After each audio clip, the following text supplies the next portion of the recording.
Without knowledge, you falsely ascribe halal and haram. You know how some people, they come up and they say, no, this is halal, no, this is haram, with no basis. They just sit there and say, yeah, I heard it's haram. Based on what? I don't know. It's just haram. It makes sense that it's haram. To who? Your brain? Some people go on the internet, social media, they hear a scholar who's qualified and got years behind him. He's not talking or her from their own mind. Nah, it's not true what he said. He's deluded. Who are you to say he's deluded? What knowledge do you have? What qualifications or background or school that you graduated from? Or scholars that you have been taught under and examined you and scrutinized your knowledge and tested you and examined you? Just from our heads? Nah, this is halal, this is all right. I don't believe in sin.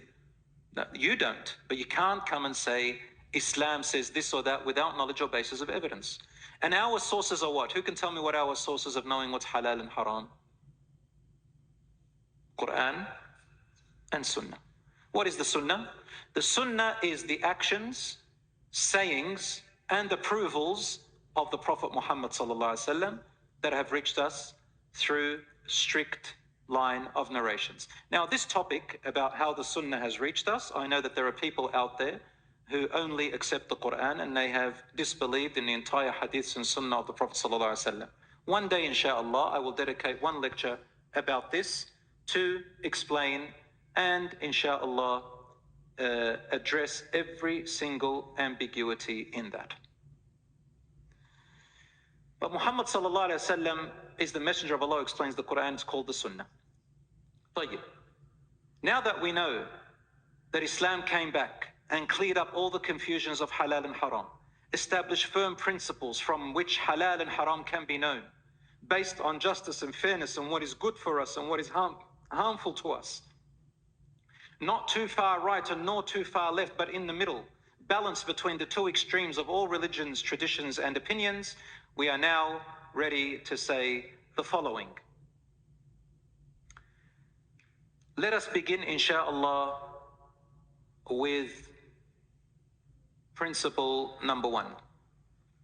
All things are halal unless proven haram. All things are halal unless proven haram. The basis of everything in our religion is that by default, our interactions in life, our livelihood, how we live, how we eat, how we go, how we come, our transactions, our business, our marriage, everything in life that has nothing to do with the actual worship, acts of worship. Like, I'm not talking about prayer, fasting, hajj, zakat, and belief in Allah. I'm not talking about the beliefs of the hereafter and the unseen. That's one thing. And then there's our livelihood. How do we live? This is allowed, this is not allowed. The things that we are allowed or not allowed to do in our day-to-day lives, I do not need to prove that it is halal.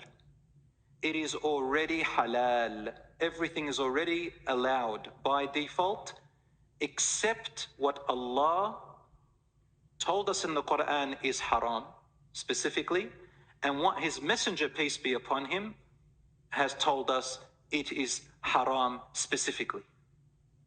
If it is not specifically in text from the Quran or from the Sunnah of the Prophet ﷺ authentically narrated, then nobody